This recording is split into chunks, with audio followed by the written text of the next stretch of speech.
Can you remember back to daydreaming about the first trip? I remember flicking through an atlas and just seeing, I didn't even know where Pakistan was, but seeing this line going through the Karakoram Mountains, I felt very drawn to go and see. I wonder what on earth it's like. What about you? Well, the reason I ask is because I think my reasons for it have changed a lot. I spend so much time now talking about adventure, and I don't often pause to think what it was like before I'd ever done one. And when I do think about it, it was the travel, just seeing the world and having fun. And they'd be very different to my motives for why I wanted to do some later stuff. It's so magical, all of it, isn't it? It's just so exciting. And in those days, I think we did have a Lonely Planet, so that helped us a bit. Google hadn't got going. So I remember buying our plane tickets from a travel agent. Yes. And I think we might have emailed a couple of people who'd done big bike trips or read about them, and I remember just sort of wanting to cling on to I wanted them to tell me everything. And I was obsessed with what gear we needed, what kit we needed. Whereas in later This his and hers, we bought the same. Yeah, we did have identical everything, didn't we? But did it take a long time to plan that first trip? I don't think so.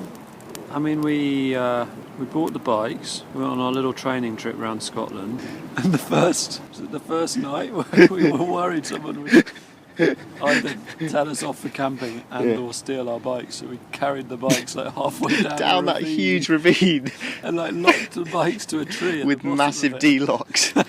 Just in case somebody came and stole the bike. And that was a swamp, wasn't it? It was a vertical swamp. A vertical swamp.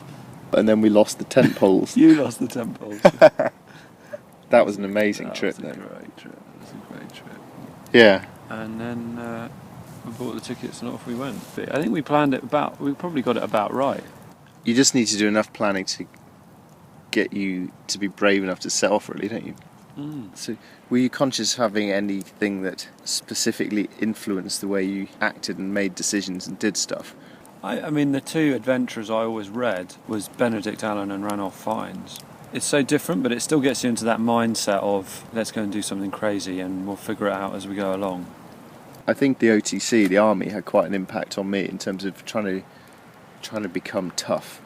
Because I'd never really considered myself as a tough person or even trying to be a tough person until I started doing adventures. And then that definitely became a part of what I felt as my identity, was trying to prove myself and do tough stuff. Yeah, I think I still like the tough stuff, which is so stupid. And I think it is quite nice to have some tough stuff, ride into the night and kind of think, what the heck are we doing to the night? And I feel a little bit shortchanged when I don't get enough of those on a trip. And you feel like, wow, that was great.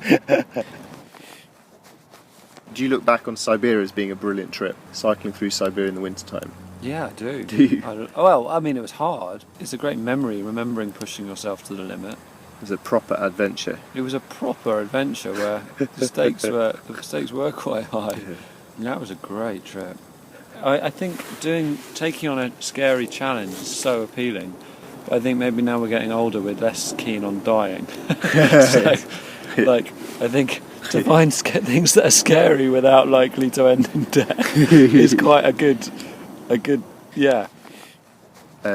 So if you could go back and tell your younger you and me, planning our first trip in our first year at university, something about adventure, would you have anything useful to say, or would you just let them get on with it and figure it all out? Because that's quite a useful thing to be told, isn't it?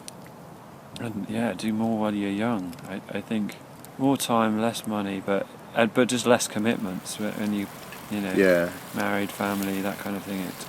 There's a whole level of kind of internal struggle you end up having about whether one should do a trip. Yeah. I'm so glad I did that first trip. But then, most of the time when you were on it, you were just wanting to be at home. So you were constantly like, oh, I want to be home. I think that might be my trouble with life in general. Grass is greener. Yeah, when I was here, I wanted to be there. Yeah, I definitely suffer from that. And that's what I think now, looking back over all the trips and the years, is quite a good thing, just to remind me that actually it's been alright. I don't need to beat myself up the whole time. Yeah, it's been good. Yeah, gosh.